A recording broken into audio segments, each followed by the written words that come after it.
Happy Memorial Day, everybody. This is Let Us Interrupt You, episode 50.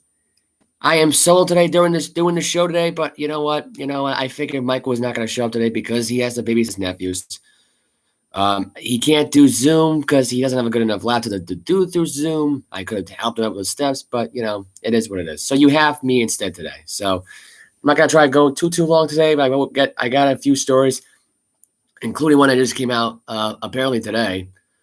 Through the Black and White Sports podcast. I could probably also get the not the clip, actually. I can't do the clip through here because I'll be in copyright infringement mode from YouTube if I try to get a clip from them, I guess, even though I'm giving them the credit for the clip. Anyway, Celtics won Game 7 last night. NBA Finals is now going to take off in San Francisco. It will start Thursday, June 2nd. Trey Lance right now has lost a point in our locker room. We'll talk about that one. Gabe Kapler not standing for the National Anthem. And Warren Moon thinks that Colin Kaepernick, the former 49er, should be a Las Vegas Raider with a tryout. The Raiders are not planning on signing him right now, per se. That could change. There's a lot of things that could change right now in the next 24 hours. We could hear breaking news tomorrow about Colin Kaepernick getting a 1-year, $400,000 deal, maybe. Maybe he'll get the Josh Gordon treatment, or he'll probably get like $8 million as like the returning comeback story player of the year. Who knows? There's a lot of variety of things that can go into this whole Colin Kaepernick situation. And Drew Brees got buried by a former failure bust of a draft pick in Brady Quinn and Lavar Arrington. So, I mean, there's a lot there to digest there. I won't get started. And also, we got AEW Double or Nothing that happened last night. So, I'm not going to give you the what happened match by match here because, I didn't watch the pay-per-view. I'm just going to give you the results of who won the matches, if I was right, if I was wrong on the card. That's it. I only know about a few things that happened on the show because I was able to watch it via Instagram. There were a couple of debuts on the actual show itself. The former Ember Moon, now refers Athena, made her debut last night. And as well as Malcolm Piven is now called, I forgot what his name is now, but he was a former star at NXT. He's now going to be the new manager now for Jade Cargill as she retained her TNT championship last night, which I did call, because I didn't think that was going to be a title change worthy. Plus, she's still only 32 wins in her wrestling career, so it really doesn't matter. She is now 32-0, by the way. But yeah, we got that to cover right now. I'm going to try to cover as much as possible. Celtics and Heat, I'm just going to give you the highlights of that game. That's really about it. You're going to get the highlights from me in that game. They won in Miami. That's their third win in South Beach. They won Game 2. They won Game 5. And they won Game 7. So you go figure there. They couldn't get it done in Boston, so they figured we'll get it done in Miami. This was an emotional win for them.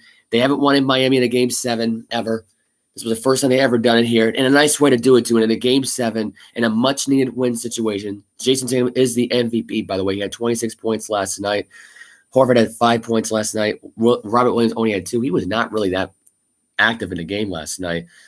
Didn't have a lot of minutes in the game. Only had about 15 minutes. Marcus Smart had 41 minutes, 24 points, 8 for 22, 3 for 10 from 3. A lot of bad possessions late in the fourth quarter with the three-point shooting. I did not get wide, and they were up as much as by like 11 late in the fourth quarter. They still managed to only win by 4, barely. They barely made that by the skin of their teeth. Jaylen Brown had 24 points last night. Jason Tatum had 26, 9 for 21 shooting for Tatum, 4 for 7 for 3, 10 rebounds. He had a double-double last night. Brown was 24 points in, 6 rebounds, 6 assists. He had 5 fouls. Grant Williams had 30 minutes on the floor, had 11 points. Missed 1 3. He didn't really try and make a lot of threes in the game last night. And Derek White only had 19 minutes in the game, which kind of surprised me for a guy that was really the key reason for their defense getting a little bit better besides Smart and Horford. But you can argue Grant Williams as well. There's a lot of role players on this team that do good for the Celtics. There's a lot of them.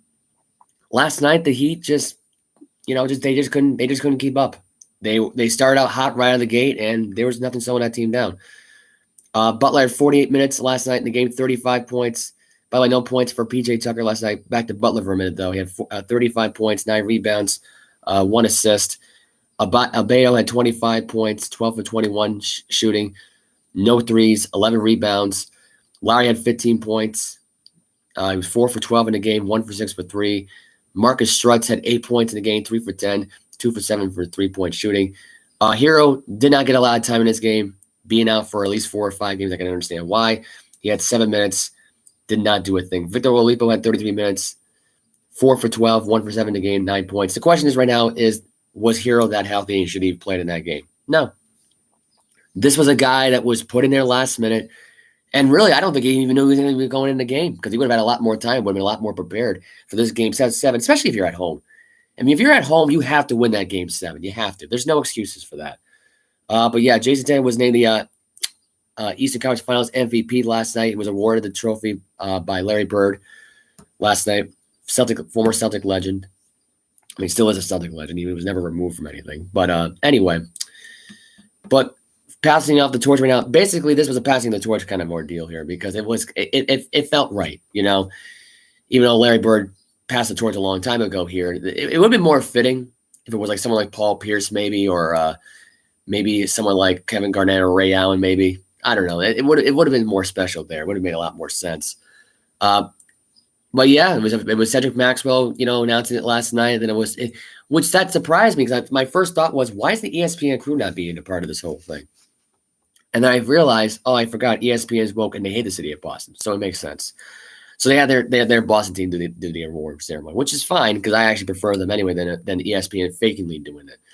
Even though Lisa Salter was in there, which I don't think she has any hatred for Boston. It's just you gotta look at the ones like Bomami Jones and Lebitar and the rest of them who are a bunch of Miami freaks out there. Which I hope to God right now they're all sad that they figuring out that their team could not make the NBA Finals. And look. This is a team that went to the NBA Finals 2 years ago during the pandemic. So, I mean, look, they had a chance to go back there again, try to prove that they belong in this conversation. They were the number 1 seed for a reason, even though they were there by default to begin with. They could have proven everybody wrong and won last night and actually come back and win the game, even after they were down by 11 points. They couldn't do it. It's just that simple. They could not do it last night. And it was kind of sad to watch as the Heat just – I mean, they were trying, man. They got every – possibility there to try to get back in that fourth quarter, and they managed to outscore in 21-18. It was 32-17 at the end of the first quarter. It was all Boston at that point. There was all Boston there. They controlled the narrative in this game, and they really started out. I believe it was a 6-0 run at that point after basically Tatum opened up the game. Then Brown made the next 2 baskets. Larry got the line. He missed 1 free throw, made 1 free throw. I mean, it was, and then you got Marcus Smart, who opens up with a 3-pointer. It's 9-1.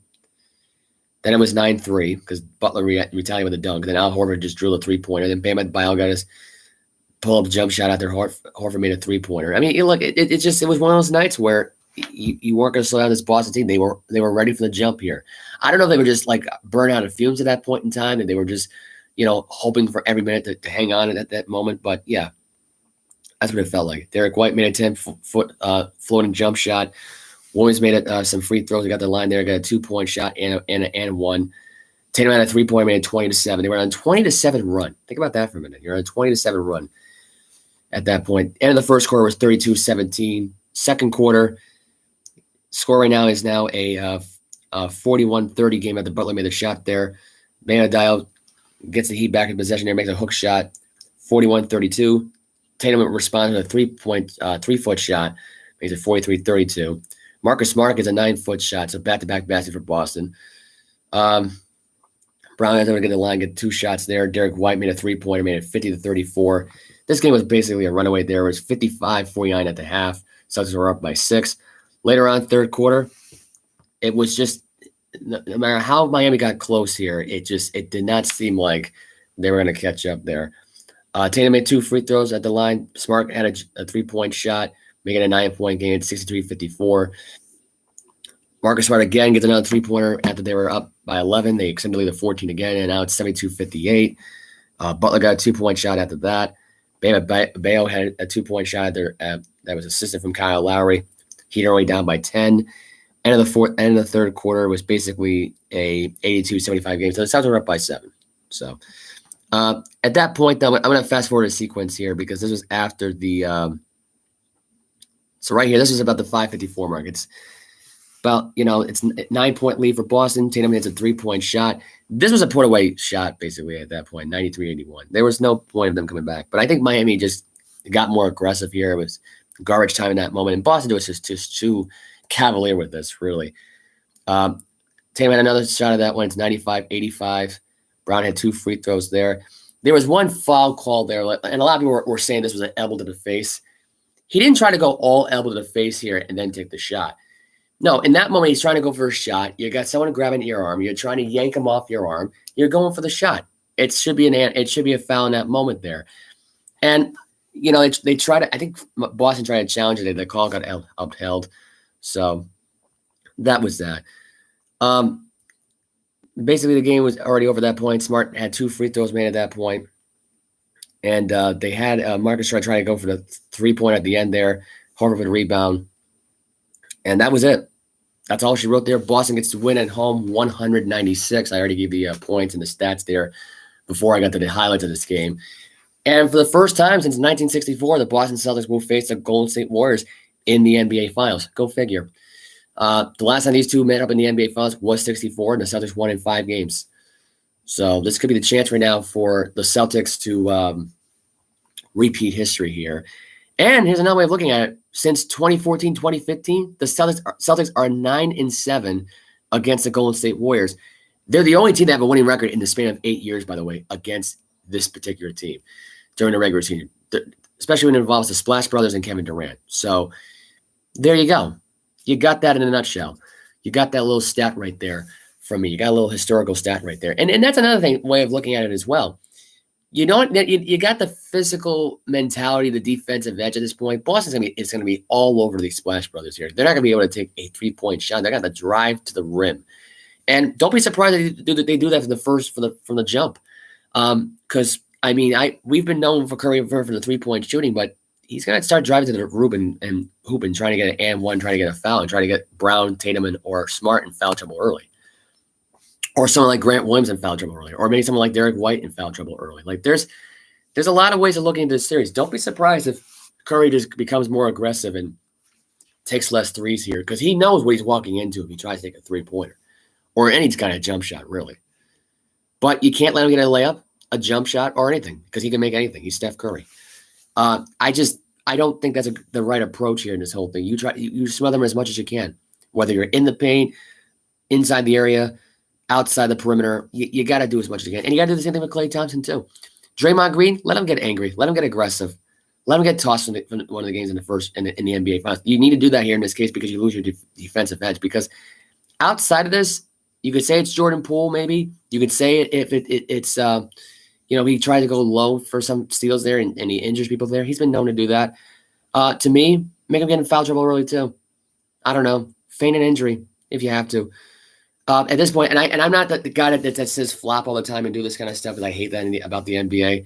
But that's your best chance against a defensive team that can be exposed, because it's hard to expose them. Now they have Wiseman. Forget this would be a tougher series. James Wiseman, by the way, their former first-round pick out of Memphis, who's now in the G League. I don't know if he's even been playing this year because he's been dealing with a back. I don't know if it was a back injury. I believe he was dealing with, or a knee injury. Something along the lines like that. But remember, if this guy was around and fully healthy and obviously he's in his prime, but if he's playing right now at that level, he has it'll be a tougher series. But I feel like here you're gonna do it here. I think it's either gonna be a 6 or 7 game series. It's gonna be a battle. I say 6 mainly because they're back in Boston, so I think it's like, okay, it makes sense here, because I just can't see them going back to it. It would scare me for them to go back to a game 7 in Golden State. It would.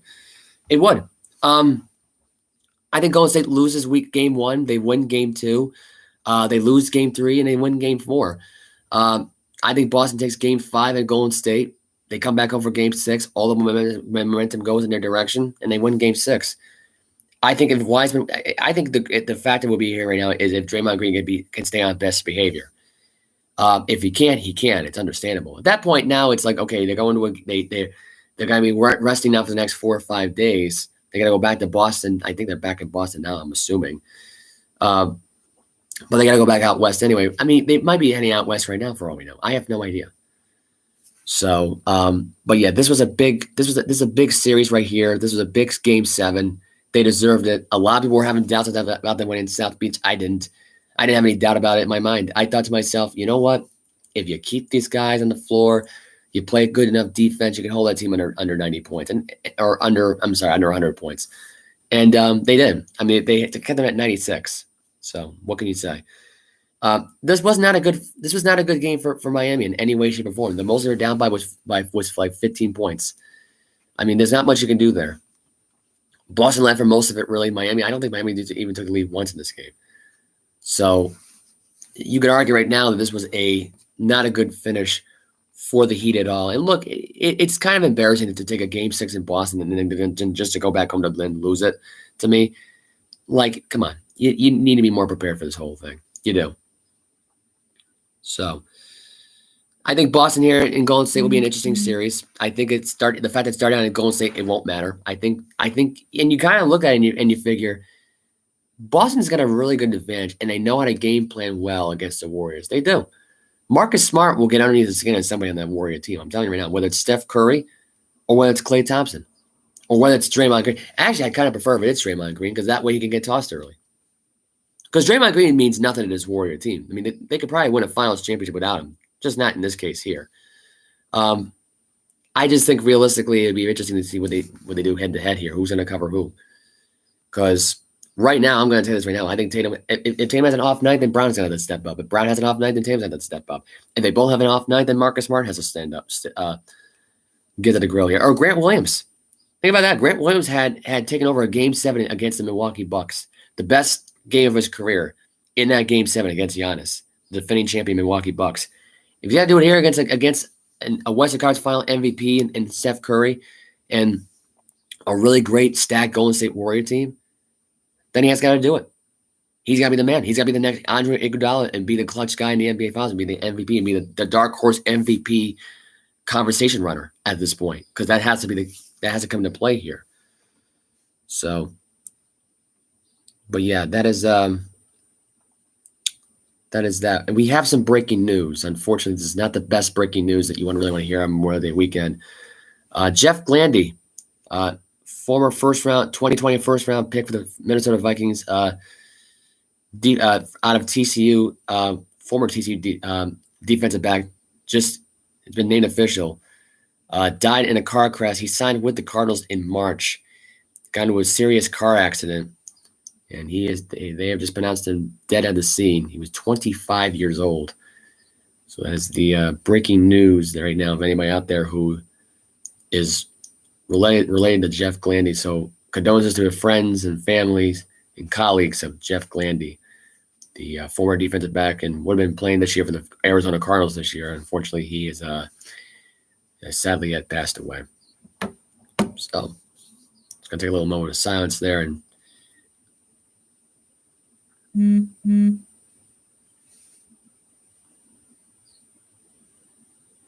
okay. So that was a moment of silence there we just took there. It wasn't that long of a moment of silence, but, I get the idea there. But like I said, it is Memorial Day weekend. We might as well go and tell you about the results for AEW Dynamite, or Double or Nothing, sorry. Imagine if the name of a pay-per-view, they actually named the show, their pay-per-view, Dynamite, AEW's Dynamite pay-per-view. That would be an interesting name for a pay-per-view. But anyway, so Double or Nothing was on last night. All you need to know about the show is this was an average pay-per-view. Was not a great buy. Did not get a lot of good results here. We'll start with the kickoff show, which was Hookhausen and Hook and Danhausen taking on Tony's and Mark Sterling. This basically was Hook dominating, beating them up here. Danhausen got the tag in. He pinned Mark Sterling 1, 2, 3. That was the end of that one.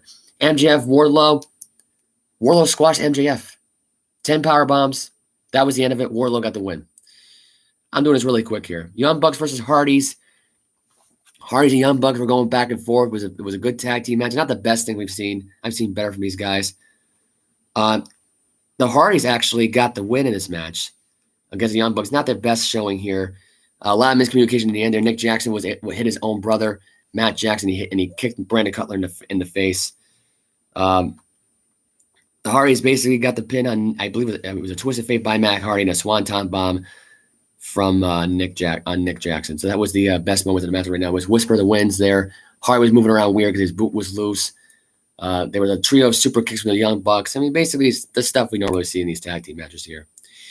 TBS title match, like I said before, this match was disappointing, very bad. Probably one of the worst title matches I've seen from any of these women, really. Jade Cargill dominated most of the matchup here. Anna Jay was trying to make a comeback for it. Malcolm Piven, I think that's what his name is. The guy at NXT was former former leader of the Diamond Mine, I guess, or whatever it was, Coal Mine, or whatever the hell it was, on NXT 2.0. He came in as the new assistant now for Jade Cargill. Distracted Anna Jay long enough for Cargill to set her move up. They were on the top rope. She hit that Glamazon slam on Anna Jay for the pin. 1, 2, 3. Then Athena, who was the former Ember Moon, came out and made her debut.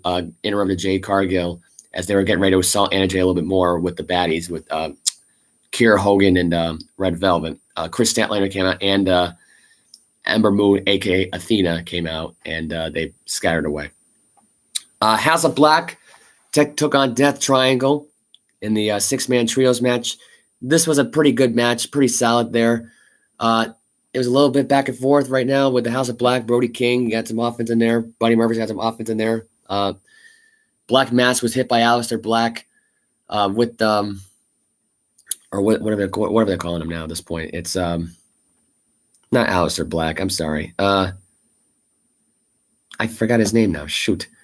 Anyway, he hit the Black Mass on Ray Phoenix, and he hit the Black Mass on Pac. And after Pac got screwed over by Julia Hart, because she came out after the lights went out. Pac was sent up for the finishing move. He was ready to hit the finisher on Black. The lights went out. She came back. She came out and she spit the Black Miss in her face. This was all part of the story here, where she got spit in the face with the Black Miss previously, and she's now aligned with the House of Black. And Aleister Black hit the move on Pac and pinned him 1, 2, 3. So that was that. By the way, so far in the show, if I don't go by match because I gave my predictions, so far I was 3-1 in this. The rest of this was just bad. Women's Owen Hart tournament and the men's Owen Hart tournament. Joe lost to Adam Cole, and Ruby Soho lost to Dr. Britt Baker. So they had championship belts. So I guess they're going to do this annually. I guess they're going to do this every year. They gave them championship belts. They were honoring Martha Hart. And there were a chance of Owen Hart during the matches. So it was an incredible moment. Owen Hart, who's been formerly in WWF with his brother Bret Hart, and he was a great technician wrestler. He really was. He was a great wrestler. And it's sad what happened with him when he fell from that platform and he fell to his death. Really, very sad, to be exact. At that point, it was very, very sad that he had passed away. But to have his name chanted and for his wife to get the standing ovation and all that, it was a nice moment. So Dr. Britt Baker and Adam Cole, and these felt like TV matches. These matches were not that good. They were average at best. It's like you would see on an episode on Dynamite here. The matches were not overall that great. I think CBS Sports was putting it lightly there. I've given it this a B-. These matches were like C- to a D. They were nothing really to blow away about them at all. As far as the House of Black match and the Death Triangle match, that was a A-, A+. I thought it was the best match in the entire show. Jade Cargill and Anna Jay get a D in my opinion. There was a lot of D's in the show. Not a good thing. I give the Hardys and Young Bucks a C-. I give the MJF Wardlow an A just because of what it needed to be. Wardlow needed a statement win here. It was a big win. He wanted to break a record. He said that before the match itself. Nobody even knew if MJF was even going to show up because he no-showed a Fan Fest. But he showed up there. He took his ass whooping like a man, and that was the end of it. MJF got powerbombed 10 times. That was the end of it. Anyway, let's see here. The other matches here on the card. Scorpio Sky, Ethan Page, and Paige Van Zant was in a trios mixed tag match with Guevara, Frankie Kazarian, and Tay Conti. Nobody cared about this match. This was basically what happened was if they would have lost Kazarian, Guevara, and Tay Conti, they would never get another shot at the belt of the TNT title ever again. This was basically really, really disappointing. Kazarian at one point almost walked out on both Tay Conti and Sammy Guevara. Guevara was almost getting attacked 3-on-1 by the America's Top Team, or 4-on-1 if you want to add in Dan Lambert. Other than that, it was basic stuff here. Very, very dull, boring match. And it was hard for a 4-hour show because you had some great matches before this. The life gets sucked right out of it, really. And Scorpio Sky hit the TKO on Kazarian. That's all you need to know here. As Paige Van Zant and Tay Conti had a cat fight. That was the end of that. Nobody cared. And that was that. And they no longer get a shot now, Frankie or Sammy Guevara, which whatever. That ends the feud. Who cares? Scorpio Sky can move on now. He won the feud. Congratulations, America's top team. Kyle O'Reilly and Darby Allin. This is just announced like 48 hours before the show. This match was going to happen. I guess Darby Allin wanted revenge on Kyle O'Reilly for taking out Sting, his father. That's basically his father. It looks like his dad, for God's sake, Sting. He's that old. No offense to anybody out there in the 60s, but he does. He's getting there. He was not part of this match, obviously, because of injury reasons, part of the storyline. Kyle O'Reilly got on the jump on Darby Allin, tapped him with ground strikes, drew blood from Allen's mouth. Allen was able to get back onto Kyle O'Reilly, get an attack on his own. He went after the leg, hit a code red, dive on the outside, suicide dive to the ropes. O'Reilly caught with a guillotine choke. Moran swung them big moves from Allen, like coffin drop in the apron at one point. O'Reilly hit some knees at the end there. CM Punk type like knees up to the jaw. And he hit a top rope leg drop for the finish right there. O'Reilly got the win. That surprised me. I actually thought Darby Allin was going to win this match. I think at that point, on this show, I believe so far 4-4, I believe, on this paper for wins and losses right now. So that's that. Thunder Rosa retained her title over Serena Deeb. They had some solid wrestling right now. Good wrestling match, back and forth. It led into the tombstone pile drive finish that Thunder Rosa has for the win there. Back and forth stuff. Serena Deeb was able to hit her moves in there. Rosa was able to fight out of her. Basically, she hit her with a Death Valley tombstone type of driver. So that was what it was called there. So Thunder Rosa pinned her for the win. Jericho Appreciation Society versus Kingston, Santana, Ortiz, and Bryan Danielson and Moxley. Anarchy in the arena. There was anarchy all over the place. There was so much fighting. Eddie Kingston at one point was fighting Daniel Garcia in an elevator. Jake Hager was put through a table both by Santana and Ortiz with the sweeper. Moxley unhooked the top rope and used it to crotch Jericho with. Jericho was pelted with a case of beer from Moxley as well. Kingston and Garcia brawled. A lot of brawling all over the place right now. Moxley and Danielson were paired with Jericho and Hager back in the ring until Kingston stumbled out. At one point, there's another thing that actually made it interesting here. So this is the closing moments of the match. So Danielson's got the label locked in on Jericho, going for the tap. Kingston comes back in because he wanted revenge so bad for burning his face because Jericho's the wizard, he said. That's why he burned people's face, because he's a wizard.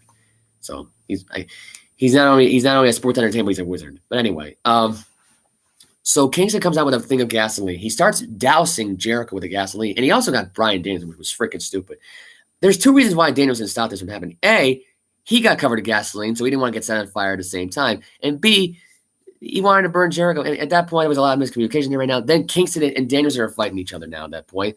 It leads to Jericho hitting the Judas effect, 1, 2, 3. I think he pinned, it was either Kingston or Bryan. I don't remember who he pinned there. It might have been Danielson, actually. But anyway, Jericho would hooked a half crab Hager wrapped the top rope around Danielson's neck. Danielson passed out. So it was a submission hold both by Hager and Jericho. So Jericho got the win for his team. I would say the two best things in the entire show was probably the Jericho Appreciation Society and the and I would say the what was the other match? The 6-man trio match with the House of Black and the Death Triangle. That was probably the best things in the entire show by far. I would say Punk and Hangman in the main event was better too. Jungle Boy and Luchasaurus retained their tag team champions. Like I said, there was a lot of moves in this match right now. Too much to count here. A few moments of sloppiness towards the end there, but it led to Jungle Boy and Luchasaurus, which I called from the get-go that they were retaining these tag team championships. So I was 5-5 in my pick here so far. Hangman, I feel like I'm missing a match here. Am I missing a match here? Because there were 13 matches on the card. I don't remember if I was missing one here. I don't believe I was. Let's see. Kyle O'Reilly beat Darby Allin. I had that loss there, so that was my fifth loss, or my fourth, I believe. Britt Baker won. I didn't have her winning. I didn't have Adam Cole winning either. And there was a lot of selling. I should have mentioned this before. Joe had an injury shoulder, and Adam Cole something with an injured shoulder at that point. So that's why Joe lost. It was basic selling here, average match. But anyway, that Thunder Rosa winning. I'm trying to think. There was 13 matches in the card, and my record right now only shows me I'm 6-5. But there was 13 matches in this card. I'm pretty sure there were. Main event was Hangman Page versus CM Punk. Punk is now a champion for the first time since 2013.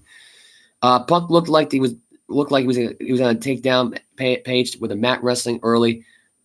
He retained control until he went for a high risk cross body, allowing Page to basically move out of the way. Page was able to hit a fall away slam and a crossbody over the top rope, hitting it and leading to the concrete floor. Page was getting ready to set up for the buckshot lariat, only for Punk to charge him and knock him off the ring apron. Punk continued his comeback with a suplex, and he's basically there's a back and forth thing. They're fighting against one another here. Page would eventually damage his own leg with a moonsault to the floor. He basically was selling the leg for most of the rest of the match, providing an opening for Punk at that point to go after the leg. Punk had it try to come back with his own buckshot lariat that Adam Page would normally do. He fell down, and Page lifted him for to go to sleep, which Punk was able to counter out of before failing on another attempt at the buckshot. So he kept trying for this buck. I don't know why he kept on trying for this. This was dumb. Page was able to hit the dead eye for the 2 count. Punk almost did not kick out of this move. As I'm rewatching this match back and forth here, Page remained on the offensive here for most of this match right now, on the control right now, path at that point. Punk tried to go for the sleep again. Page was able to fight out of it. Only for the referee to get knocked down. Page grabbed the belt and wanted to hit Punk with it, only to hesitate. He dropped the belt, looked for the buckshot again. Punk caught him, hits to go to sleep this time. 1, 2, 3. And CM Punk is your new AEW World Heavyweight Champion. You know, it was a moment of clarity. He didn't want to turn heel here. He didn't want to disappoint the fans and not win the match fairly. But it cost him. It cost him in the end. So I will give you my results right now of what I was in these matches right now. So I will give you my match total here because I know I missed some matches here. I know I did. So I won the pre-show match. I was 1-0 there. I won the MJF Wardlow match. I'm 2-0 here. Okay. Won the Young Bucks Hardy match. I'm 3-0 here going to this whole thing. Jade Cargill and Anna Jay, 4-0. Here we go. 1-4 in a row here. House of Black Death Triangle, 4-1 because House of Black won. Joe and Adam Cole. Adam Cole won 4-2. Britt Baker won. I was 4-3. I had Ruby Soho winning the match. Scorpio Sky and Ethan Page and Paige Van Zandt beat Guevara, Kazarian, and Tay Conti. That was 5. There was a lot of annoyance in this matchup right now. Every time Guevara had a nice move there and he hit there in the match right now, he went outside the ring and made out with Tay Conti. That was annoying too. I forgot to mention that earlier. That really actually aggravated me a lot. But I was rewatching this thing as of right now, by highlight here. Kyle O'Reilly defeated Darby Allin. I think that was my 4th loss, I believe, by that point. So I was 6-4, I believe, going to this whole thing. Thunder Rosa got the win over Serena Deeb at 7-4. Jericho Appreciation Society, they won. I lost that 7-5. I was 8-5 on the show. Not bad. I wasn't way off in the show like I thought I was. I had to go back and relook at the standings here. But Punk is your new AEW World Champion. There's only one title change in the entire show, and I said this from the get-go. It was too soon for the tag team belts to change hands. There was no reason for it to change hands.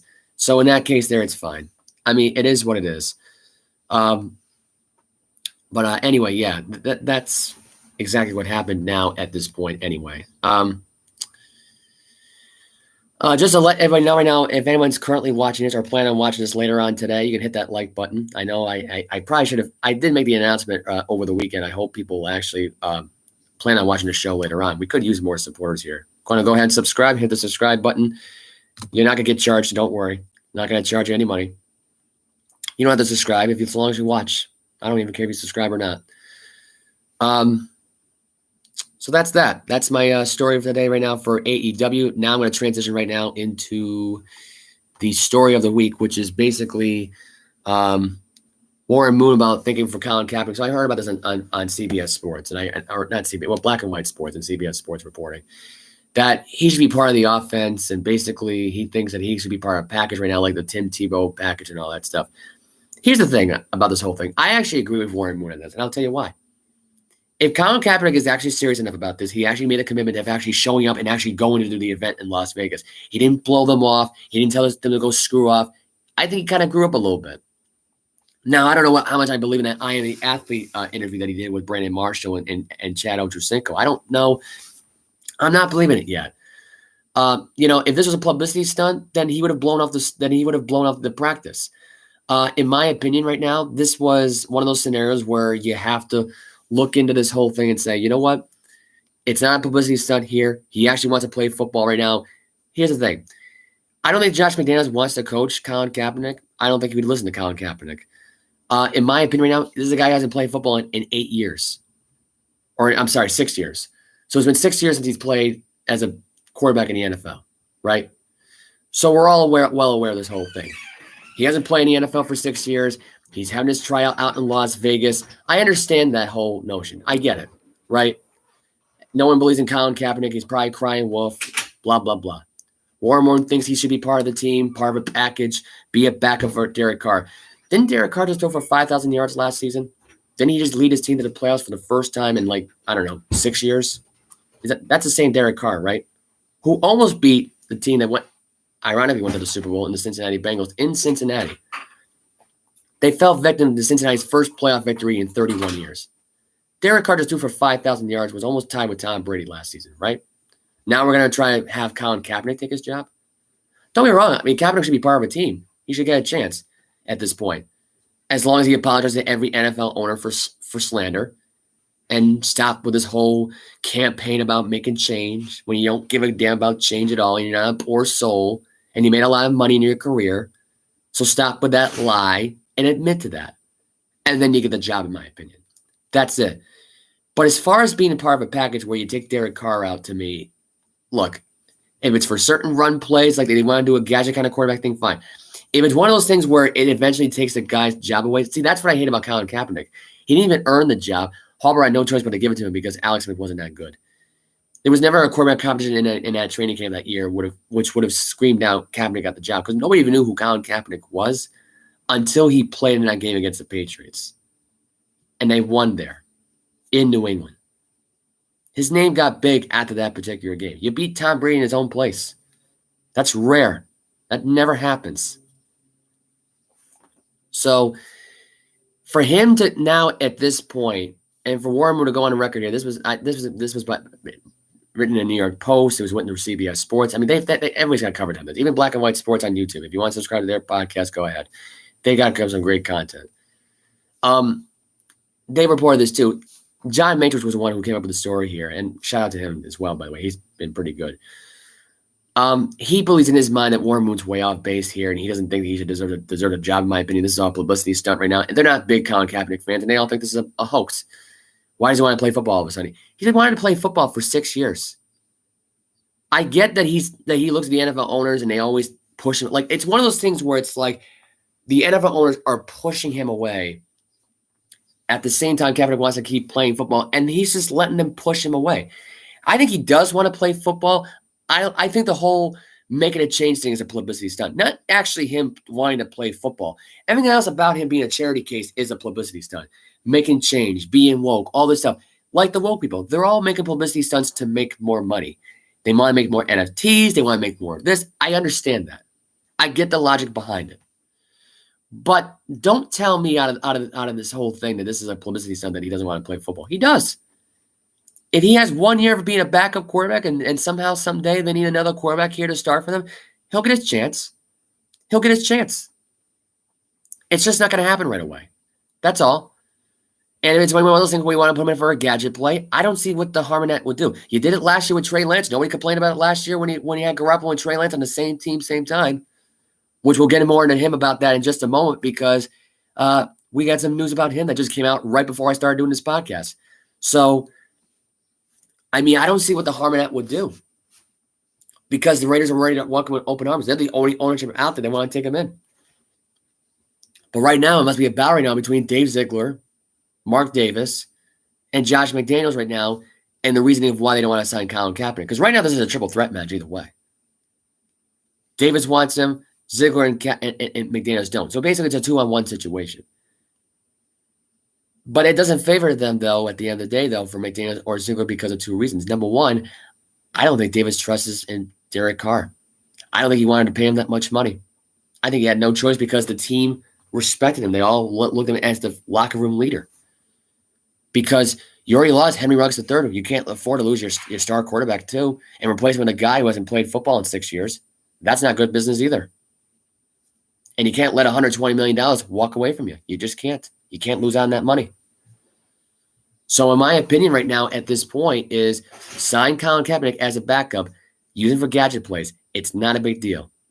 It's been done before. We've seen quarterbacks do this a lot of times. We've seen it done hundreds of times. Flacco with Lamar Jackson, Alex Smith with Colin Kaepernick. Last year with Jimmy Garoppolo with on opening day with Trey Lance. Back in week 1 when they went up against Detroit.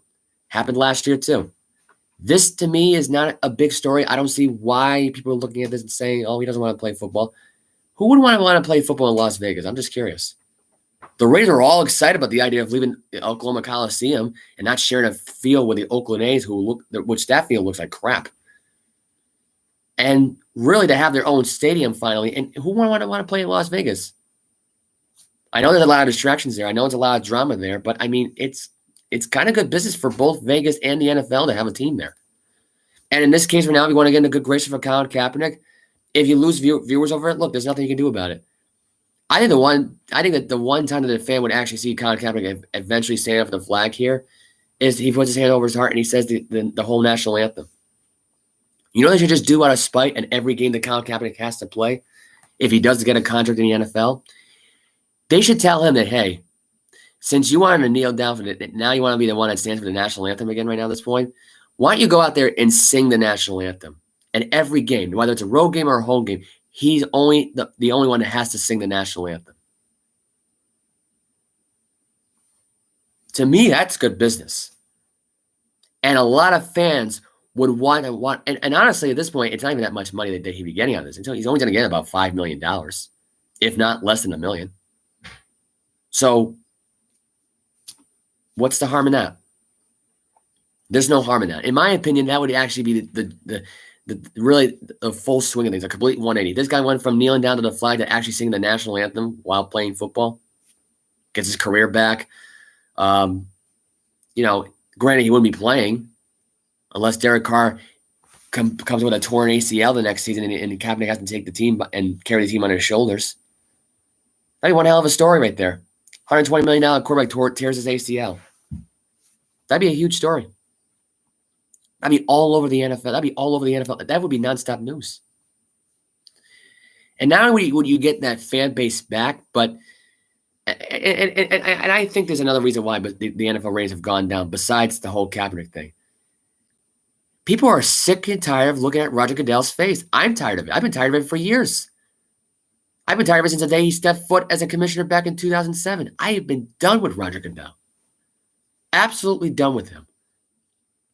He's been nothing but a thorn in the Patriots' backside and every NFL franchise's backside for decades. It doesn't matter who boos him either. It could be Patriot fans, Jet fans, Giant fans, Jaguar fans, you name it. Every NFL fan base out there, if you can go on an account right now and ask them, they'll tell you they hate Roger Goodell. They hate him. He's the most hated commissioner right now in all of sports. That's why the ratings is down too. Besides the whole national anthem and controversy, the wokeness and all that crap, and Colin Kaepernick, it's mainly Roger Goodell. The NFL was heading in a downward spiral even after the NFL lockout because you were losing fan bases even there during the lockout because you were waiting so long for it to happen. And all the rule changes, which hurt the game. Made the officiating more incompetent. Made the officiating look bad. Made the referees look like complete chumps. Nothing changes.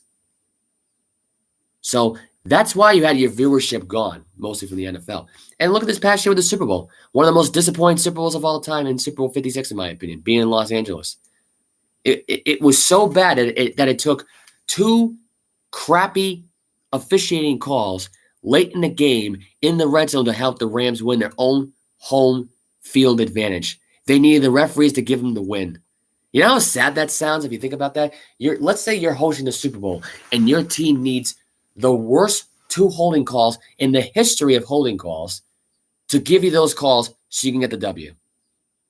And the funny thing is, after Stafford did all that big drive down the field, he didn't even get Super Bowl MVP. Cooper Kupp did. And Cooper Kupp deserved that MVP despite the fact that he had like marginal numbers with a lot of catches. He didn't have like 100 yards. He didn't have 200 yards. He had 9. I think he had like what 9 catches for 82 yards in this game. And that's your Super Bowl MVP. That's not Super Bowl MVP numbers. But anyway, like I said before, if Kaepernick got the job, give him the job. Just don't show Roger Goodell every time, and don't show Colin Kaepernick kneeling down for the flag. If he ends up doing that again, you cut him. It's that simple. You just cut the guy. Now on to Trey Lance. This was a story that I found interesting today on the internet. This was actually before I actually was able to start recording and actually do the show. That Trey Lance was exposed by Fox Sports Analysis, Emmanuel Acho, who was the host for Dancing with the Stars, I believe. I don't know what season it was, but he was also doing that while doing Fox Sports, while doing the show Acho and Willey, I think they do on Fox Sports every day during the week. They basically trashed Trey Lance at this point. I guess they went on the room saying the locker room is out on quarterback Trey Lance. They want the guy to be traded. The massive draft capital in the lock and staying put is, and it's just the whole thing of it is right now is they don't want to lose Garoppolo, but they're willing to give up Trey Lance, who, by the way, top 3 quarterback in last year's draft. And all of a sudden, they want him traded out here. I just found this to be very interesting. I found the whole piece behind it, because this is my thought in the whole thing. So you'd rather keep a guy who's injury prone, who's not healthy. Shanahan, the coach doesn't even like him, and Shanahan doesn't even like him. The ownership does. To me, it's like the one thing you had to do was this: either you get rid of Shanahan or you get rid of Garoppolo. Those are 2 things you have to decide on right now. They didn't do either one, but instead they're going to get rid of their best quarterback in the draft. And Acho and Willey, Marcellus Wiley, who's been retired now from the NFL since 2005, 2006? I mean, what planet are these guys on rating a quarterback who, A, only played in one game that involved a gadget play situation? I don't know. I mean, to me, this was just wild. Just hearing this story, just hearing the idea of them exposing this quarterback, and really, here's another thing. And Acho, I'm sorry, but he's not that good. He's an average guy at best that got the job because he knows the positions well. That's it. Marcellus Wiley, I can respect, but Acho, I never really cared for him. But I'm going to get more on the article for this because I just thought that this was amazing. And I'm thinking to myself, I don't know who said he was a 2 out of 10 here. When I first watched this, I heard it, I'm like, wow, they're really trashing this guy. But here it is right here. This is on pininterest.com. This is where I'm going to pull it up right now and here and read you the rest of the story because I just think this is wild. I do. And after this, I'll wrap up with the Drew Brees story in just a second. But let me just get on to here because I just had the link. It's not going to tell me more, is it? Crap. But yeah, Acho, a former NFL linebacker this is another one I pull up right now, was critical of Lance this week during a segment, which were the following along with ex-NFL star Marcellus Wiley. Acho graded Lance a 2 out of 10 and said that was just him being nice. From everything I have heard from people within the locker room and outside the locker room, he just ain't it. He just ain't got it, Acho said. There's a reason they call him was it Cosplay Terry or Cosplay Trey, and a reason he only be starting in one game. Niners chose to play Jimmy Garoppolo with a broken thumb over their top first round 3 pick. There's a reason for that. There was more to this story, but just that one line alone. So they loved him in preseason last season. And look, it takes time for this guy to train. I get it. He's not ready to go. He's only played in one season in college football. I understand that. If that were the case, why did you pick him? Why are you so out on Jimmy? Like, was this so forced by here's my question. How much power does Kyle Shanahan really have as a head coach / GM in this whole organization? If at this point, Garoppolo's still around, has not been traded, and you still got Trey Lance there. Did Shanahan really force this to pick down the owner's throats here? or was it the other way around? I don't know which it is. Because if the entire team doesn't see that, doesn't look at you and say you're the future of this team, and neither does Garoppolo, that's a problem. Shanahan just wants it because Shanahan failed the Super Bowl once again, and instead of blaming himself for it, like he blamed Matt Ryan for it. Because by the way, he blamed Matt Ryan for that Super Bowl. It's not himself. That's how much of a tool bag he is. He blamed Garoppolo here for not executing one. Like, dude, your play calling was questionable. The entire team even said it after the game.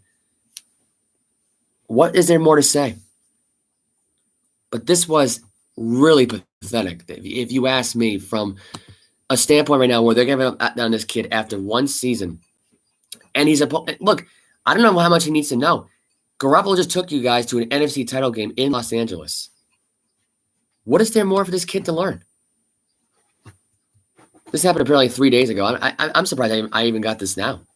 This even came out now at this point. Now, granted, it's been a big weekend, NBA Eastern Conference Finals Game 7. That's going to trump over that.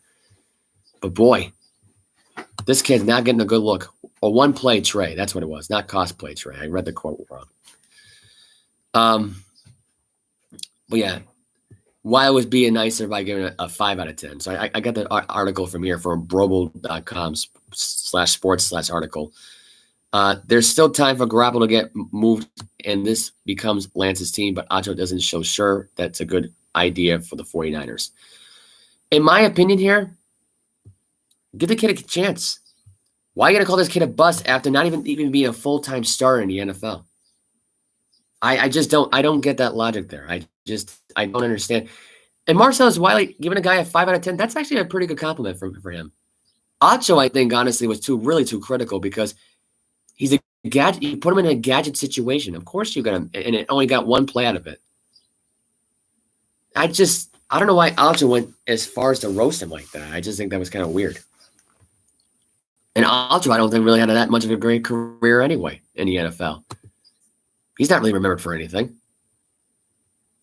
So I just think that's a little harsh on their part. And I get it. There's a lot of people out there that's so torn between Garoppolo and Lance. Believe me, I get it. I understand. But for Acho to go on the record and say, oh, there's a lot of word in the locker room about this, and he's not the right fit, blah, blah, blah. I want to know what his sources are. Is that coming from Kyle Shanahan? Is that coming from Garoppolo? Is there a Ryan Tannehill, Malik Willis kind of thing where Garoppolo's not willing to be a mentor to the rookie? Like, I don't know. Because I almost felt like that last year. Anyway. Drew Brees got exposed the other day by Lavar, Arrington, and Brady Quinn. Brady Quinn going on record basically burying Drew Brees right now as an analysis right now at this point, and I guess burying a future Hall of Famer for commentating skills and his, basically how it's foolish for him to come out of retirement somewhat. I don't have a direct quote where it came from per se, but it was on Fox Sports. My opinion on Brady Quinn here is this. He has no room to talk because he didn't even play one full season he didn't play one full season in the NFL. He took a job away from Derek Anderson in his time with the Cleveland Browns. And Brady Quinn was never heard from ever again after 2007. Never. I don't even remember he played in 2008. That's how terrible he was. He didn't even play 2 or 3 years in the NFL. The most forgotten quarterback in Cleveland Browns history, in my opinion. Because everybody remembers Deshaun Kaiser, the guy who couldn't win a game to save his life. That quarterback, that winless moron. But they remember Brady. They don't remember Brady Quinn, though. The guy who almost led a team to a playoffs. Congratulations. You want to know something? You failed to make the playoffs that year. And ever since then, you did nothing. In fact, nobody remembers whether or not you played after 2007, 2008, and 2009. I don't even think you did. And I'm not going to bother looking up the stats. Lavar Arrington, I'm going to put this on record right now. And by saying this, for those guys to be grilling and burying Drew Brees after 1 year at NBC, because he might want to go to NBC, he might want to go to Fox, they're just threatened by him, not by them getting the analysis job, and he's not going, and they're not going to get one. It's just basic communications 101 here of trying to keep the job. You don't want anybody to get the job at Fox Sports. You try to talk as much trash as possible. I don't think they meant that much disrespect. The guy had a great career on the football field, Super Bowl champions, 3 or 4. I believe he's a 2 or 3 time NFL MVP. Is second behind passing yards of all time and behind Tom Brady. And he couldn't throw the ball more than 200 yards a game sometimes. He was struggling with that too. So ease up on him. I just, when I heard about this, my first thought was that like why is Drew Brees getting grilled like this by Brady Quinn of all people? And this is why I had to say about Brady Quinn. You got a job after Derek Anderson got injured. The team only rallied around you because they had no other hope left, and their coach and their ownership could have cared less. They only picked you because you were the only one available in that situation. And they were so desperate for another quarterback because they had nobody else. They had nobody else.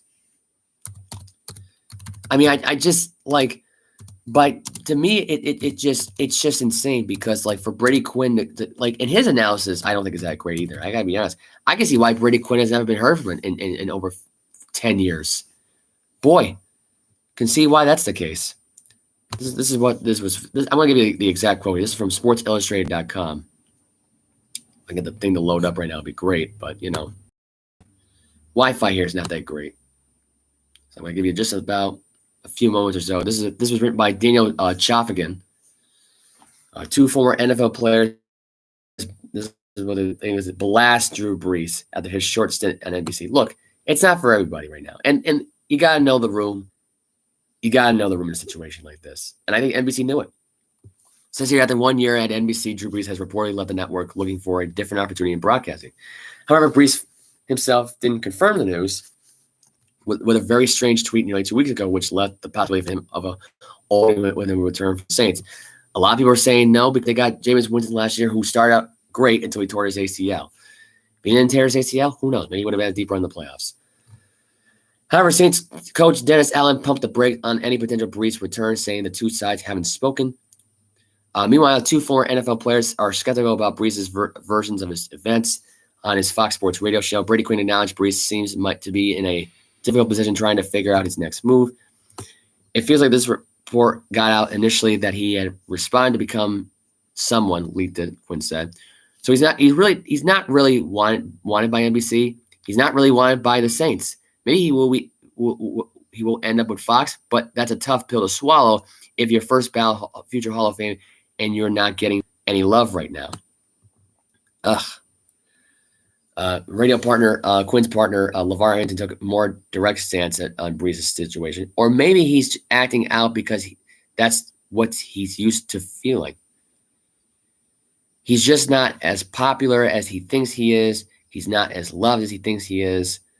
And he acts out when it doesn't go the way he would like for it to go. He's reaching out and he's crying out for attention. Post quote. This is what was said. Wow.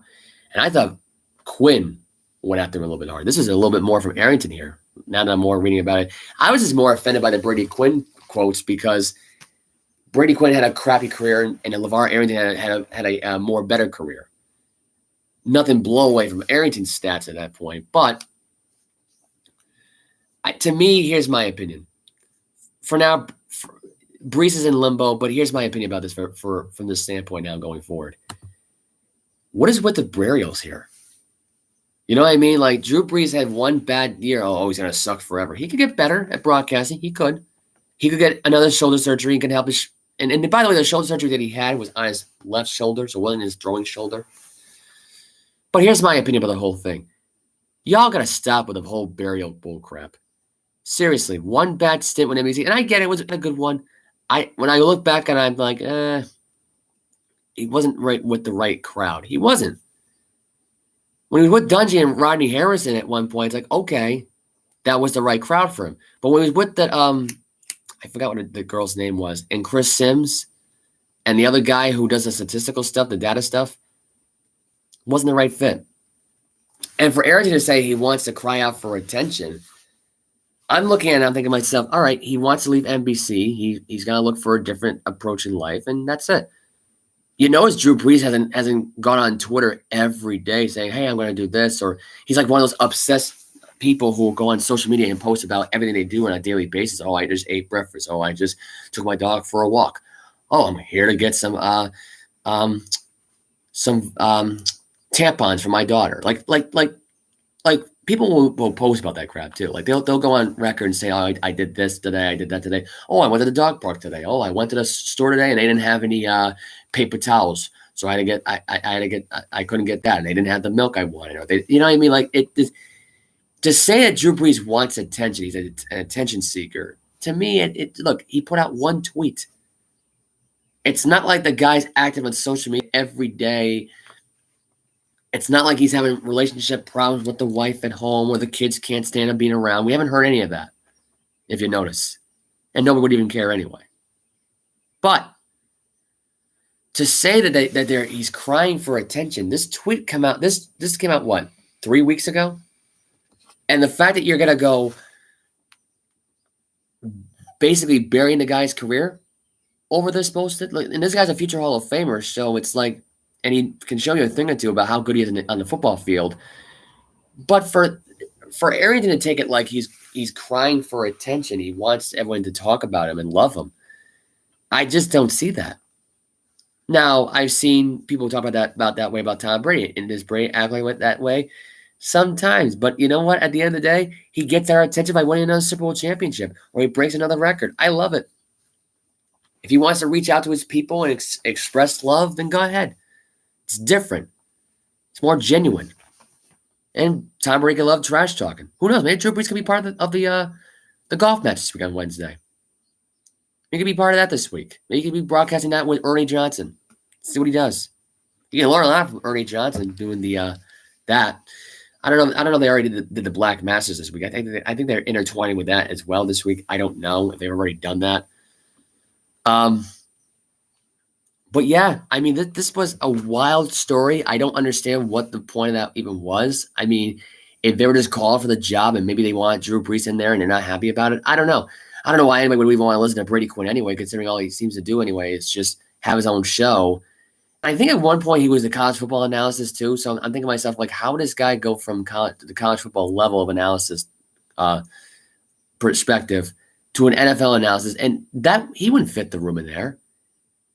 Drew Brees has a better chance of fitting the room in that one than he ever did at NBC. I mean, I don't get the logic there of why they would try to like stop that. I mean, do they feel threatened by him possibly taking the job? Because Lavar Arrington could be with Drew Brees. There could be a chance where Michael Strahan is part of that second team with Greg Olsen. And the next year or so when Tom Brady gets a broadcasting job. Or Olsen stays there for now as the top team of the first team, and he just calls the second team with somebody else. Maybe Drew Brees becomes a part of that second team, and maybe you guys get the second part of the analysis job on the pregame show. So to me, the bull crap has to come to an end here, because I don't understand why that even happened.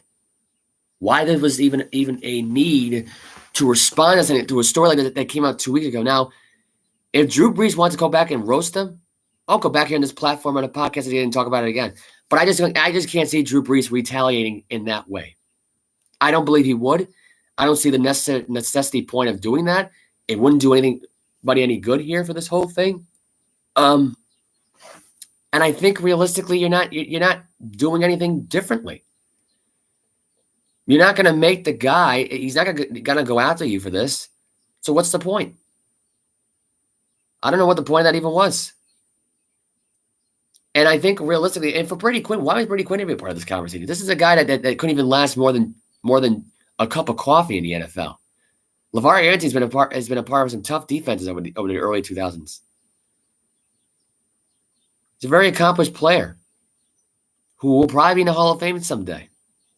Brady Quinn, he'll probably be in the College Football Hall of Fame, or the Notre Dame Fighting Irish Football Hall of Fame, or the Fox College Football Analysis Hall of Fame. If they ever go for that stuff, he might make the Analysis Hall of Fame. I don't know how good he is. To me, if you ask me, he's just an average Joe. If he was on NBC, he wouldn't last more than 5 minutes. Because Chris Sims could rip him apart piece by piece. Rodney Harrison, Tony Dungy, Bob Costas, Dan Patrick would rip the likes of Brady Quinn. So the idea that you're going to roast a guy on one bad stint with NBC and he wants attention from a Twitter that took place 2 weeks ago. You guys have got nothing better to talk about on your podcast besides that took place 2 weeks ago. Wow. Very sad. Very sad to hear, let me tell you. I actually may have forgotten about the Gabe Kapler stuff. Actually, I will bring that before I sign up the air here.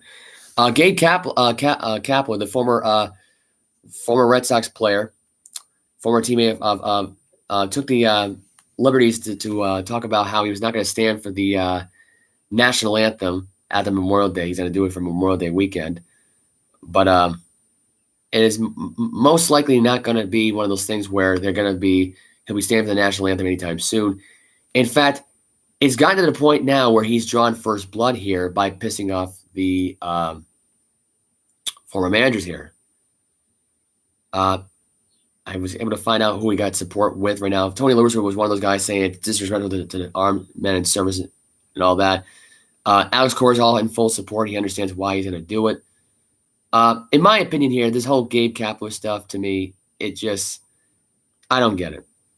He said today I'll be standing for the anthem, said on his blog. While I believe strongly in the right to protest and the importance of doing so, I also believe strongly in honoring and mourning our country's servicemen and women who fought and died for that right.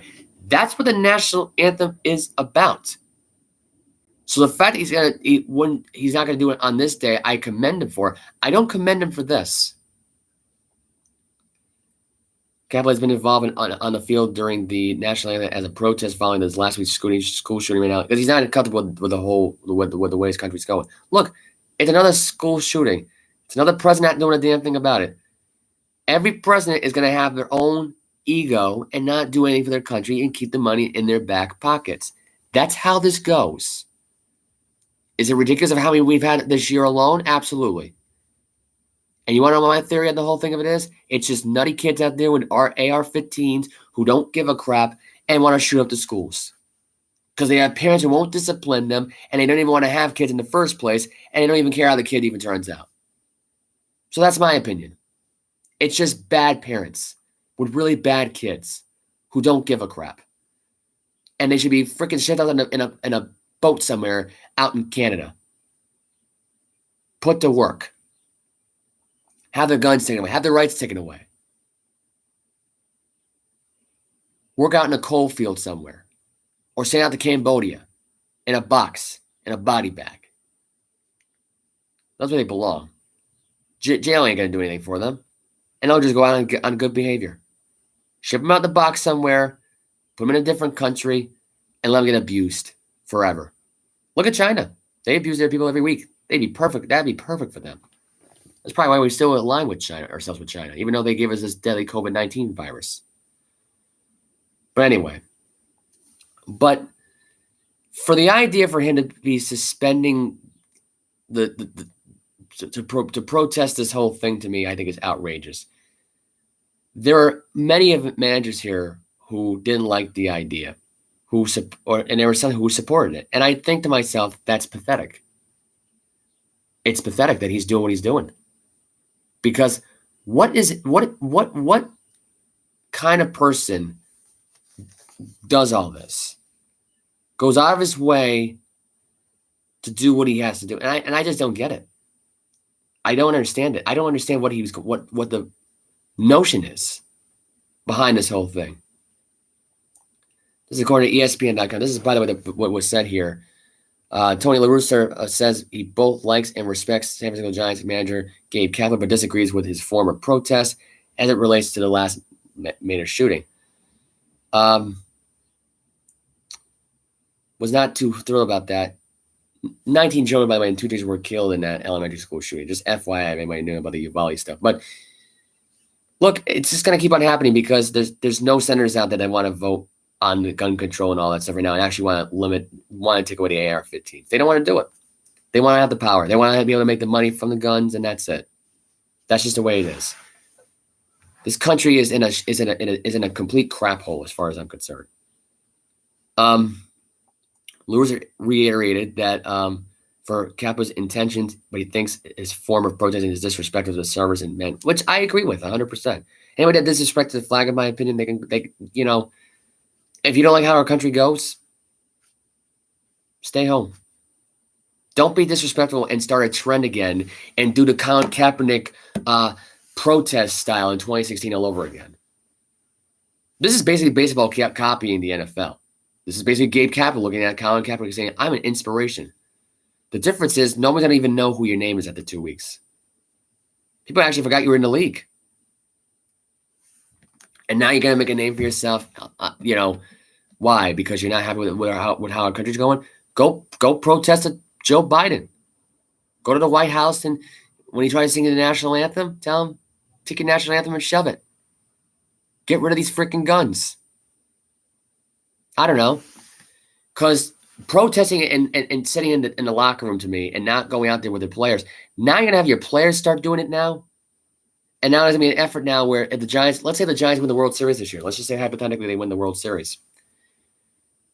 You're basically saying then, I'm not going to go to the White House and I don't support our president. There you go. And I don't even believe, and honestly, who cares? All you do is pose with the president. You just you stand there all day long, sweating your ass off in suit and ties. You don't even you bring the World Series trophy around. They don't even pose with it that much. In fact, they pose with more of this president symbol more than anything else, and it's more about him because it's at his White House. It's not really about the team, really. It's not really about the team. Chris Woodward said Kapler's actions was brave, so he's supporting that one. Chorus in support. Buck Shoulders said how Gabe feels, quote, and the way he's going on about it. He likes it. He respects it. If I am not out there, it's not because I am boycotting anything, Martin. I think now he's going to have a copycat now at this point. So here we go. Troy Lavar called Kapler a humanitarian and that he was going to be having a lot of support of what Gabe's doing. No, he's not. Dave Rogers, LA Dodgers manager, said that Kapler was very passionate in things he believes in, very passionate about things he believes in, and that his way of protesting, I don't think any of us are happy with what's going on in our country. I do respect people using whatever platforms they have to address that. So he's not really supporting it, but you gotta do what you gotta do, whatever. No skin off my back.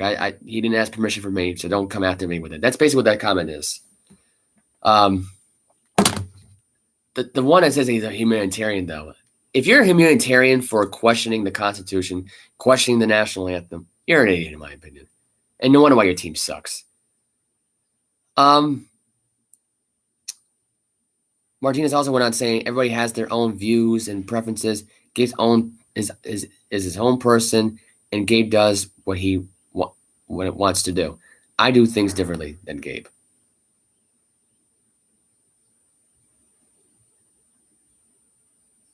So I don't know if he's going to do the protesting now, if he's going to think about it. I don't even know. And Buck Shoulders just says, I can respect what his decision is. And Gerard said that if that's his decision, I'm going to leave it at that. I'm not going to quote unquote say what Girardi said. But there's a lot of people out there that voice their opinion.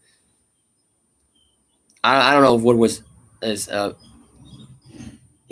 Woodward also said on this. I think we're all frustrated, especially in this country. Nobody's happy. It's not about which side you're on. It's just we've got to be better as a society. I'm not going to really make a comment either way on whether I would or wouldn't do what he did. In my opinion, I don't think Wood would even do that because that comment would never come out of his mouth either. So here's my opinion. If you wanted to do a protest, you stop the games from playing. You stop the games from playing. You cancel the games. You do what you did last year, right? You did it last year. Now you're gonna protest the flag. What I would do here is this: if you don't want to do the national anthem, you don't want to stand up for the national anthem, don't have the national anthem be played. Take the American flag down and get Joe Biden there. Get Joe Biden to come down to your state and say, and have it in writing.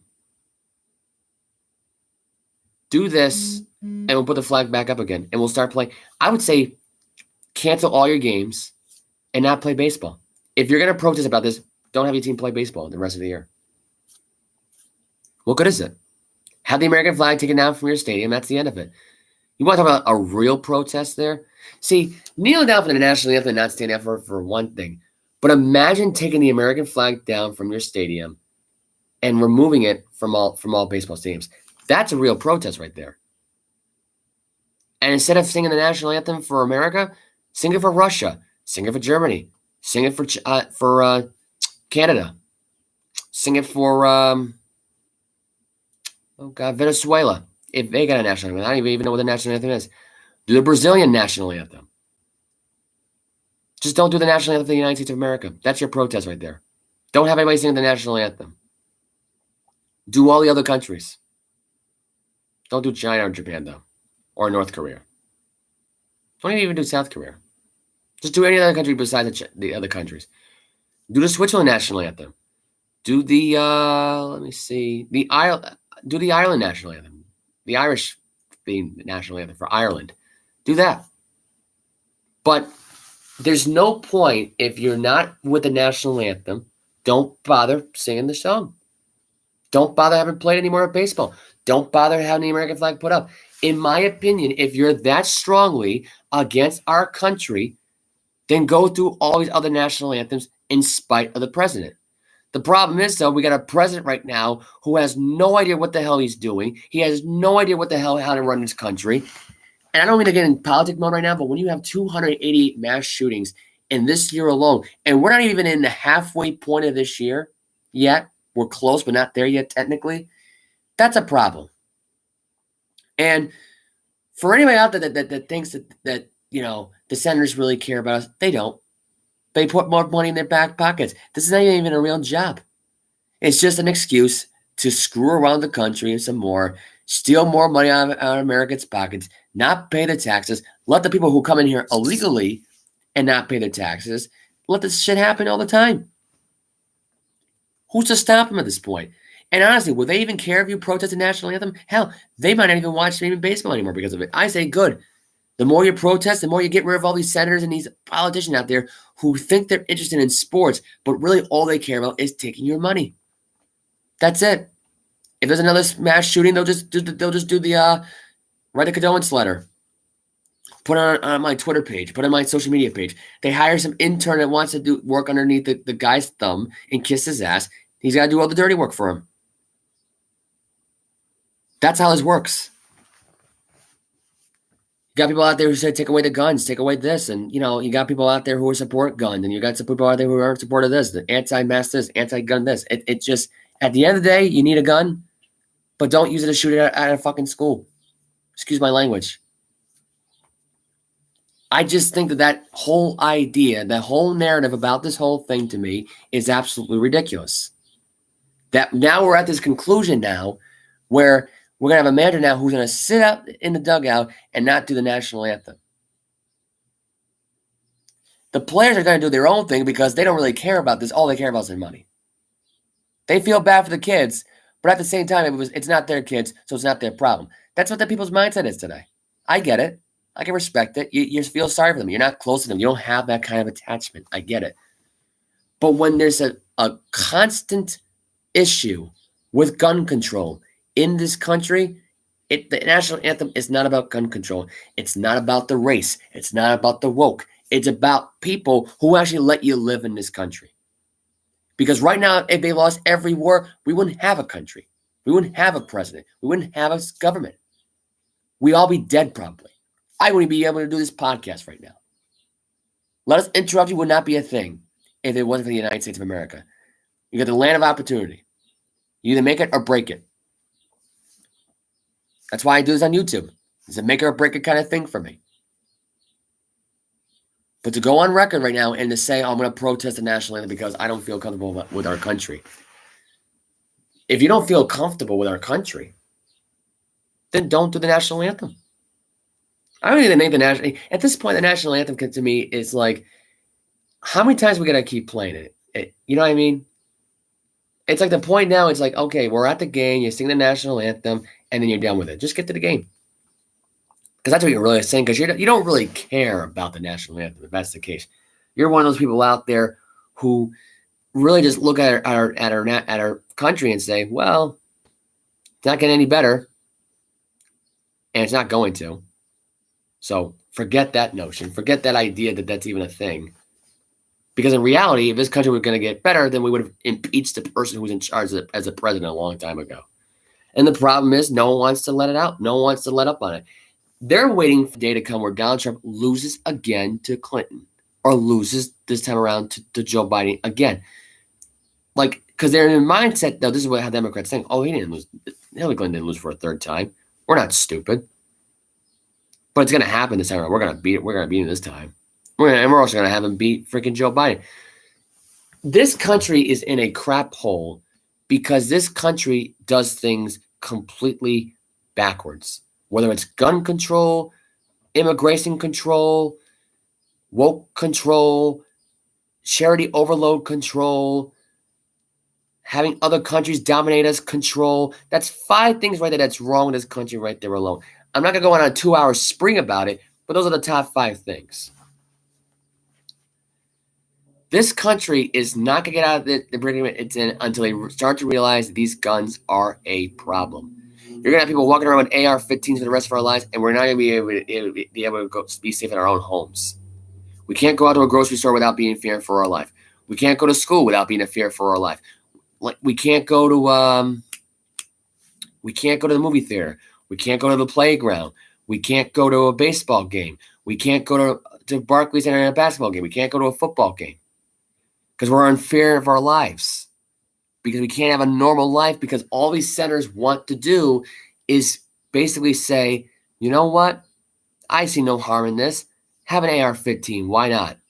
We could use it someday in some kind of war. This is their way of doing it. And I guarantee this is a way of doing this. They're going to recruit any nut job shooter out there, probably out in the military someday, because they probably look at our military and say, oh man, our military's weak. So they want to bring out the craziest nut jobs possible. So all these senators out there look at it and go, I don't really want to lose the power in this whole thing. I want to create a bill and cost more money. And, I get told it's too taxed. No, you want to know what this is? It's all about looking for a next recruit for any nut job military out there because the military has to listen to the government no matter what. They're not willing to do background checks because it's against the Constitution. They're still stuck in the Constitution of the 1700s and 1800s. They're still stuck there. So it gets to that point where do you say to yourself, as a country right now, are those senators going to care and are those countrymen going to care about the national anthem? And here's another way of looking at it. You know what the military should do just for the hell of it? The military should just basically say, yeah, I'm stepping down. I'm not gonna be leading this country anymore. You want to make this country burn to the ground? You want those school shooters to be in the military? I ain't gonna lead them. Bye and peace out. Because this is what this is. It's an initiation to get in the military someday. Think about it. Think about all these kids that end up going to juvie. They go to prison. Then they get taken out. They get given it. I don't know how the recruitment works. I don't know if you are. I mean, I know my cousin was in Marines and he was in. He's gotten in trouble a few times with the law, and he got he's been at times where he's been in trouble with the police and stuff like that, put in jail. But I mean, I don't know if felonies will allow people in the military. I doubt that's even a thing. And now at this point, that'll be a new thing now because I think, and I truly think this, that these aren't sincere apologies, but more sincere kind of like missions to get nut job people in the military. I'm telling you. Because they're so focused on other countries dominating our butts that they look past at the fact of the real problem, which is the other countries that give us these AR-15s are now being put in the hands of people that they don't want a background check at all because they're afraid of the results. Because they really want to bring nut job people into the military and shoot down our enemies. Is it practical? No, because I would not trust those people to save my life. Because they might shoot you before they even go after the real enemy. And when you make that and when you put that into perspective, you now realize what's wrong in this country, which is the gun control doesn't exist. There's no such thing as gun control. There's no such thing as this country being a better place. There's no such thing as it. Doesn't exist anymore. This country, as we know right now at this point, may as well not be existing. It's deteriorating. No one cares about pollution. Nobody cares about protecting others. Nobody wants to want to say hello in the playground anymore and say, hey, how you doing? They're all into their phones. They don't know how to communicate like human beings. They don't know how to do it. They can't comprehend a simple conversation. You can't be friendly because they'll claim some kind of dumbass argument about being assaulted, right? That's the whole mindset. It's just basically this country knows how to do two things: hunt, kill, make money. Those are three things right now that's entering the mind of people right now who are that screwed up in the head. You give them a gun, you give them an AR-15, they want to shoot up a school. Maybe they're all mentally challenged in their whole heads and they're not diagnosed properly because you got the doctors who can't do it. But there should be psyche tests, mental tests, and freaking metal detectors at malls, schools, parks, whatever. Whatever you got to do to end these shootings, these mass shootings out in the outdoor, the indoor, wherever the case may be. It's not a good story. It's not. It's terrible what this country is going through right now with these mass shootings. And then you got to imagine now who wants to protest the national anthem. You want to protest the national anthem? Here's my advice. You call the President of the United States and you do this. Remove any national anthem option from this sport. Don't have anybody play the national anthem for our baseball games. Take down your American flag. Take your AR-15, take all your senators and shove it when the sun don't shine. Here's one way to protest the national anthem. Don't have it played. Have a team meeting and say, listen, we're taking down the American flag. We're not going to have the national anthem play on our thing, and we're going to play a different country's national anthem. There you go. Now, the problem with that is, by doing that option, is because their country is just as screwed up as our country that we don't know what they're supporting. Because A, we've been in this country for so long, we don't even know what their national anthem even means. Does it mean the same as ours? Do they have the same kind of message and following behind our countries? I don't believe so. But when you look into facts going into it, and this country now does not have a clue on what the hell it's doing, that's a problem. That's a major problem. This country's a major problem when it comes to guns. This right here is a perfectly good example here of somebody who's just trying to stay relevant in this point here as a manager and trying to be more in control because your team is on the line this year because, ironically, you're in third or fourth place this year. You're not off to a hot start like you were last season when you had like 109 wins, right?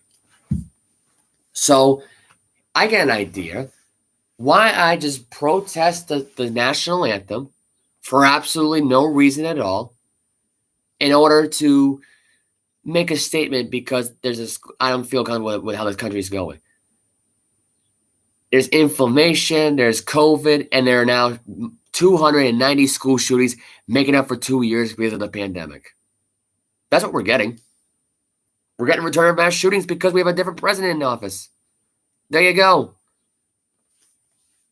We have a different president who doesn't care, doesn't want to help anybody out. He wants everyone to suffer. The senators don't want to give up the power. It's a struggle of a two-party system. I don't normally talk politics on this show, but when now it's going into the sports where it becomes political because of stances like this. These are the examples right now, today, on May 30th, 2022, on Memorial Day, where it should be about the men and women who died for this country. And that day should be respected every day, no matter what you do. You know, right now, if I was going, let's say I was going for my black belt in karate. and they do the national anthem, or they do the Pledge of Allegiance to the flag. If I ever never said a word about the Pledge of Allegiance to the flag, or never did any of that one, or just knelt down, not put my hand over my heart, or stepped outside to not do the Pledge of Allegiance, you know what would happen to me in that black belt? You wouldn't see that diploma right there on that wall. There would not be any pictures of me getting my black belt right there. I would be banned from doing that. Because nobody disrespects that flag. That flag represents not just 50 states. Those 50 stars mean the 50 people from those states who served our country. It's for the men and women. What we have, 9 billion people in this country who served for this country. It's a spit in the face. And I don't care what anybody says. Oh, that's the hook, line, sinker, the number one line to say when supporting a man. It is. You're right about that. Because when it comes to this, you either are all in or you get out of our country. That's it in a nutshell. I'm sorry to be the bearer of bad news. But if you don't like our country, get out. If you don't like how our country's going, stay home. If you really are so serious about this, take down the flag, don't do the national anthem, and play baseball. Because you want to know why that's a thing? Because America gives you the right to watch your team on television. If you're a San Francisco, let's say I'm a San Francisco Giant fan. I live in Rhode Island. I'm a Giant fan. That right there, what Gabe Kapler is doing, will take away a viewer. A viewer who is good, who is motivated enough to go home and watch you on TV, or go to a game live and watch you out in California. That's a person that looked up to you. Look, it's a stance against the president who runs the country. I understand that. But that American flag does not represent the person who's running this country right now. It doesn't. We've now had 47 presidents in this country. That flag is not about the 47th president right now of the United States of America. It's not about Joe Biden. It's not about Donald Trump. It's not about Colin Kaepernick. It's not about any of that. But when you put this notion, you put this in perspective. Those stars on that flag, the red, white, and blue, are about the men and women, black or white, Guatemalan, Mexican, Jewish, whatever the case may be, whether their ethnicity background, whether they're atheists, they don't believe in God, or they do believe in God. I don't know if that's even a thing. I can't even know of a military person who's an atheist anyway. Whatever their beliefs are, whatever they believe in, they're fighting for one thing, and that's to stay in the United States of America. That's it. That's their prerogative. They get to have that chance, that opportunity, one shot to protect this country from any harm and any danger that comes in and invades our country. Now, we have people who are in this country right now questioning that method, questioning why there's a national anthem, questioning why we have to sing for the national anthem for a school shooting. When you all got to do is go to a senator and be like, dude, take away the guns and be done with it. Gabe Kapler, I don't even know why half these managers even support him. Look, he's got certain beliefs. It may be in his background. I understand that. But I'm not supporting this. It's just like the whole Jackie comment thing the other day. They canceled Jackie Robinson Day. That's bye-bye to baseball. And I meant that too. You will never hear me support Major League Baseball ever again. No World Series. no 162 game coverage, none of it. And today, I'm not even going to cover baseball today, not because of the protests and stuff like that, but because I don't have enough time to do it on this podcast. And because today was just about Game 7 of the NBA Finals, AEW Double or Nothing, Drew Brees getting buried, and Trey Lance, who just got buried 1 year in the NFL. He got buried worse than Brady Quinn did. I will also say one more thing about Antonio Brown. He announced that he's not playing football this year. I say good. You want to stay retired? Stay retired. Don't unretire, please. I'm done. I'm done with Antonio Brown's nonsense. See? That's another subject I want to talk about today. I'll get into baseball when I want to get into baseball. Right now, I'm not getting into it. I will say one thing, though. The Angels got swept over the weekend against the Blue Jays. Disappointing. A lot of people had the Blue Jays losing that series. They end up going into L.A. and sweeping them. The Astros couldn't even do that this year. The Toronto Blue Jays did that in their hometown. It's rare for an American League East team to do that, though. That's the one baseball thing you'll get out of me. That and the Red Sox did good over the weekend. I think they took 3 out of 4 against the Orioles. I may be mistaken. I don't even know. Or it might have been an even series. I can't remember for the life of me. But the Red Sox won. I got my Red Sox shirt on. This is an old 2012 100-year anniversary shirt I'm wearing right now currently. But there are some games on tonight. So that's that. You'll have your baseball. But if I'm Gabe Kapler, I'd rethink this whole stance. And I'm Dave Martinez. I'd rethink the whole humanitarian. Or actually, no, that wasn't even. I'm sorry. Torey Kaluvo, the manager for the Arizona Diamondbacks. I'd rethink about what you just said about him being a humanitarian. There's nothing humanitarian. There's nothing sensical about this whole thing. Nothing. Because I'm telling you right now, their day will come, they will take down the national anthem. They will not sing the national anthem ever again. And if that happens, I can't sit there and watch. Now, granted, they don't show the national anthem in every sporting event. I mean, if you go there live, they obviously show they don't simulcast or televise it, really. So I understand that notion. But right now, in 2022, there is a rule you go by. You stand up for the men and women who serve their country. There are people out there right now who disagree with the country, so they disrespect their own country, and they force the guy who battled for that country. These are guys who have military in the families, and they're disrespecting them, and they're spitting all over the graves of the ones who allow you to be born and exist.